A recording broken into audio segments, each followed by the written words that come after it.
Puspusan na ang isinasagawa ng Prime Water ang drilling project sa Barangay Alangilan sa Batangas City. Ang ilang apektadong residente umaasang maayos na ang kanilang supply ng tubig sa lalong madaling panahon. Ang detalye sa report ni Denise Abante.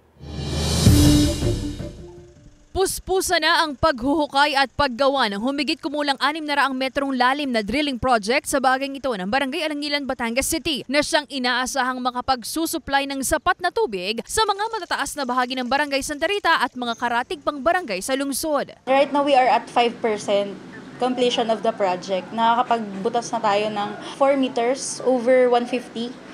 So, may mga preparations lang na ginawa bago talaga tayo yung pinaka-drilling. We are very hopeful na matatapos siya after 6 months and then, ayun, magkakaroon na ng maayos sa serbisyo talaga or tuloy-tuloy na maayos sa tubig sa bayan ng Santa Rita. Dagdag pa ng Prime Water, aabot sa 40 mga kabahayan sa Barangay Santa Rita ang posibleng maabot na at masuplayan na ng sapat na tubig. Mas malalim at mas maraming supply daw ang tinitiyak ng pamunuan ng Prime Water sa mga residente oras na matapos ang proyekto. Talagang yung mga walang tubig sa gabi na hindi naaabot ay masiserbisyohan na nito. Mararamdaman talaga nila yung ginhawa after nating matapos yung proyekto. Konting tiis na lang at hindi na talaga sila mapupuyat kasi 6 months, so we still have 5 months left to finish the project and I am happy to say na we are on track.